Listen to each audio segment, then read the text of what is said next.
Assalamualaikum warahmatullahi wabarakatuh. Kali ini Ibu akan membahas tentang model diagram antar pelaku ekonomi. Lalu untuk materi hari ini itu ada tiga, ada model diagram pelaku ekonomi, kegiatan konsumsi, dan pendekatan kardinal dan ordinal. Yang pertama itu ada model diagram. Jadi model diagram yang pertama itu ada diagram dua sektor. Nah, di diagram ini tuh hanya terdapat RTK atau rumah tangga konsumen dan RTP rumah tangga produsen atau perusahaan. Nah, di sini alur panah kegiatannya itu dilihat dari aliran pertama, di mana rumah tangga konsumen memberikan faktor produksinya kepada perusahaan. Faktor produksinya itu bisa berupa tenaga kerja, tanah, modal, skill atau keahlian. Lalu setelah diberikan kepada perusahaan, perusahaan akan memberikan balas jasa kepada rumah tangga konsumen seperti upah ataupun gaji, bunga, sewa, dan keuntungan. Nah, lalu setelah selesai di aliran pertama, beralih ke aliran nomor 2. Nah, dimulai dari perusahaan setelah dia itu selesai mengolah faktor produksinya menjadi barang atau jasa, perusahaan akan menjual barang dan jasanya kepada rumah tangga konsumen. Nah, otomatis kalau perusahaan menjual, maka rumah tangga konsumen akan membeli kepada perusahaan sehingga dia melakukan atau terjadinya adanya pengeluaran uang dan uang itu akan diberikan kepada perusahaan. Lalu berikutnya ada diagram tiga sektor. Kalau tadi hanya ada RTK dan RTP, maka di diagram tiga sektor ada pemerintah. Nah, untuk kegiatan tiga sektor ini hampir sama seperti sektor sebelumnya, di mana rumah tangga konsumen akan memberikan faktor produksi kepada perusahaan, dan perusahaan atau rumah tangga produsen ini akan memberikan balas jasa kepada rumah tangga konsumen. Nah, lalu sama seperti tadi, ketika faktor produksi itu sudah menjadi barang atau jasa, maka perusahaan akan menjualnya kepada rumah tangga melalui pasar barang, dan rumah tangga konsumen akan membelinya di pasar barang, sehingga pasar barang ini menerima uang, dan nantinya perusahaan atau rumah tangga produsen ini juga akan menerima uang dari hasil penjualan. Lalu, apa fungsi pemerintah di tengah-tengah ini? Yaitu baik rumah tangga konsumen atau rumah tangga produsen atau perusahaan harus membayar pajak kepada pemerintah. Nantinya, pemerintah akan melakukan balas jasa berupa jasa pelayanan. Jadi, ketika kita membayar pajak kepada pemerintah, maka pajak itu akan digunakan oleh pemerintah untuk membangun sarana prasarana, misalnya seperti membangun jalan, jembatan, dan lain-lain. Lalu yang ketiga ada di diagram 4 sektor. Kalau tadi di 3 sektor ada RTK, RTP, dan pemerintah, maka di 4 sektor ada tambahan lain, yaitu masyarakat luar negeri. Sama seperti tadi, alur kegiatannya di mana rumah tangga konsumen memberikan faktor produksinya, lalu perusahaan atau produsen memberikan balas jasa, lalu setelah faktor produksi itu diolah menjadi barang ataupun jasa, maka produsen akan menjualnya kepada rumah tangga konsumen, dan rumah tangga konsumen akan membeli di perusahaan. Maksudnya akan membeli barang dan jasanya. Nah, lalu tadi ketika RTK dan RTP ini membayar pajak kepada pemerintah, maka pemerintah akan memberikan subsidi atau bantuan dana kepada keduanya. Lalu, kenapa ada masyarakat luar negeri? Jadi, si produsen ini itu ketika barangnya itu misal udah jadi, dia bisa menjualnya ke luar negeri atau yang disebut dengan ekspor. Maka kalau dia menjualnya ke luar negeri, otomatis dia dapat untung yang namanya penerimaan devisa. Lalu bagaimana dengan rumah tangga konsumen? Dia tugasnya adalah membeli barang ataupun jasa itu dari luar ke dalam. Itu yang dinamakan impor. Nah, kalau dibeli otomatis dia ada pengeluaran kan dan dia ada pembayaran. Makanya dinamakan pembayaran devisa. Lalu kemudian ada perilaku konsumsi. Adalah suatu kegiatan yang bertujuan mengurangi atau menghabiskan manfaat suatu benda. Ciri-cirinya itu yang pertama, benda yang dikonsumsi adalah benda ekonomi atau benda yang untuk memperolehnya diperlukan pengorbanan. Kalau misalnya kita menghirup udara, lalu berjemur di sinar matahari itu bukan benda konsumsi karena itu didapatkan secara gratis. Berbeda kalau misalnya kita menghirup udara dari tabung oksigen, itu baru dinamakan benda ekonomi karena di situ ada pengorbanan. Nah, itu berupa apa? Uang. Kita harus mengeluarkan uang untuk mendapatkan tabung tabung oksigen. Lalu yang kedua, benda yang dikonsumsi ditujukan untuk memenuhi kebutuhan hidup. Dan yang ketiga, manfaat nilai yang digunakan tersebut akan habis sekaligus atau berangsur-angsur. Jadi di sini ada dua, manfaat nilai yang digunakan itu akan habis sekaligus, contohnya makan dan minum. Itu kan kita langsung habis kan dalam sekali.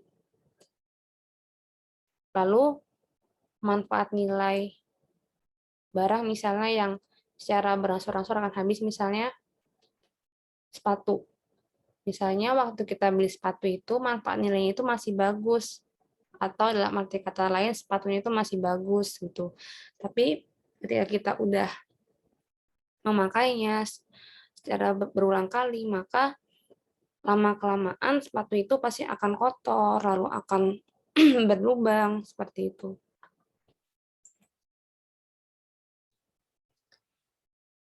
Lalu yang kedua ada faktor yang memengaruhi konsumsi. Jadi ada dua, ada faktor ekonomi dan faktor non-ekonomi. Di faktor ekonomi itu ada 3 poin. Yang pertama itu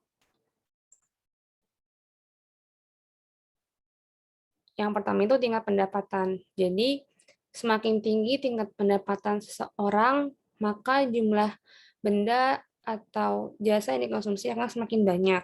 Contohnya misalnya si A pendapatannya itu 500.000, B 200. Di sini contoh bendanya misalnya alat tulis. Nah, karena si A ini pendapatannya jauh lebih banyak dibandingkan si B, maka dia bisa membeli alat tulis yang jauh lebih banyak. Sedangkan B, dia hanya bisa membeli sedikit alat tulis. Lalu poin B, tingkat harga barang dan jasa. Jadi semakin tinggi harga barangnya, maka semakin sedikit jumlah barang yang dikonsumsi.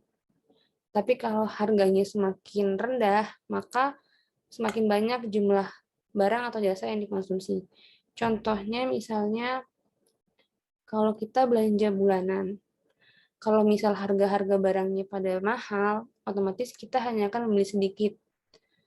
Berbeda kalau misalnya harga barangnya itu pada murah, maka kita akan membelinya dalam jumlah yang banyak.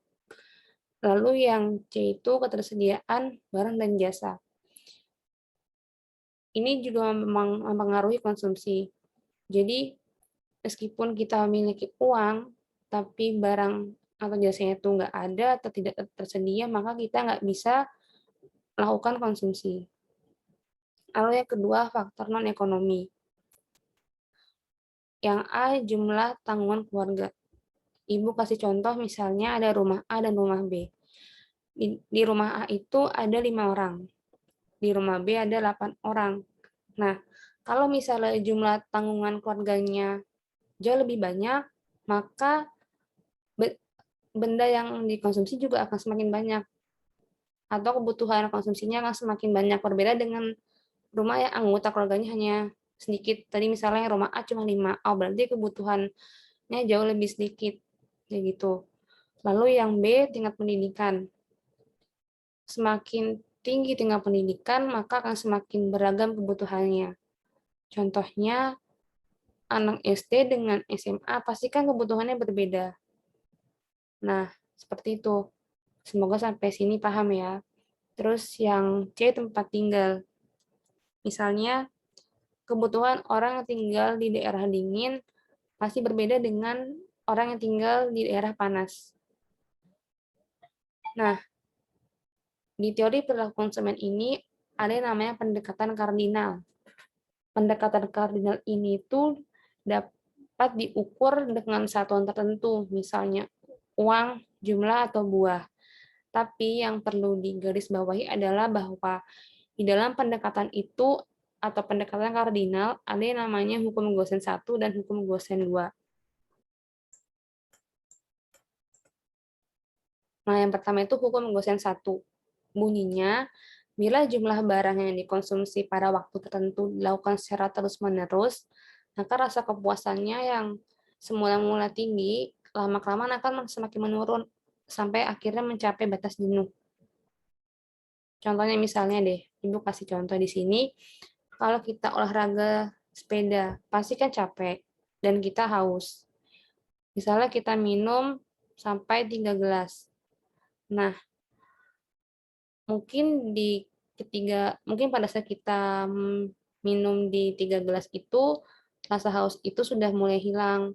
Nah, tapi kita masih meminum lagi di gelas keempat gitu. Tapi rasanya kalau misalnya itu ditambah lagi ke gelas kelima, 6, 7, 8, dan seterusnya, lama-lama kita kembung dan kita udah nggak mau minum lagi. Nah, dari meminum segelas air itu yang semula-mula naik, kayak kita minum gelas 1, kedua, ketiga, keempat, di gelas kelima kita udah nggak mau, maka itu lama-kelamaan akan semakin menurun. Itu digambarkan di kurva TU ini.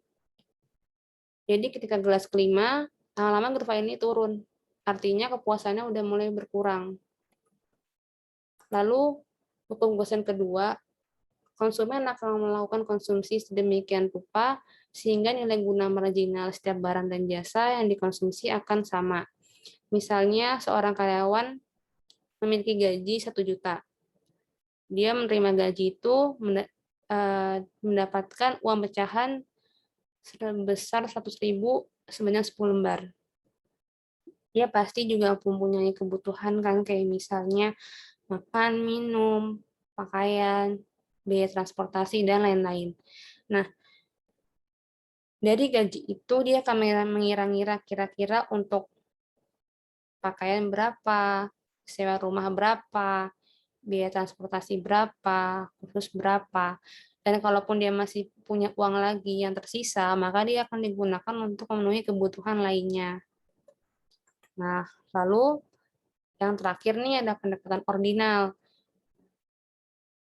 Mungkin kalau baca yang pertama agak sedikit sulit di pengertian ini, maka bahasa gampangnya itu pendekatan ordinal itu diartikan dengan bahasa yang mudah itu kalau misalnya kita menginginkan suatu barang, maka kita harus mengorbankan barang yang satu lagi. Contoh, jika kita membeli 8 es krim, maka kita bisa mendapatkan 3 donat. Berbeda kalau kita beli 4 es krim, kita bisa mendapatkan 6 donat. Berarti, ternyata kalau kita beli 8 es krim, cuma dapat 3 donat nih.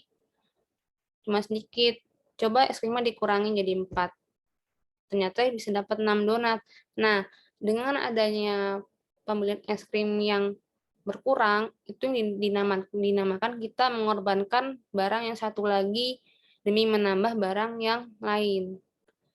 Nah, dari contoh itu ada namanya kurva indiferensi di dalam pendekatan ini, yaitu ciri-cirinya kurva indiferensi tidak saling berpotongan. Ini kan nggak saling berpotongan kan? Nah, cembung titik 0, ini 0, ini kurvanya. Artinya kalau semakin jauh dari titik 0, artinya semakin ke sana, berarti kepuasannya semakin meningkat. Dan yang terakhir mempunyai kemiringan yang negatif. Artinya bahwa bila konsumsi suatu jenis barang ditambah, maka konsumsi barang lain harus dikurangi. Sama seperti donat tadi dan es krim. Kalau kita mau nambah donat, maka es krim dikurangi. Sebaliknya, kalau kita mau nambah es krim, donatnya dikurangi. Nah, kira-kira itu yang bisa Ibu bahas ya. Semoga pada paham. Selamat menyimak.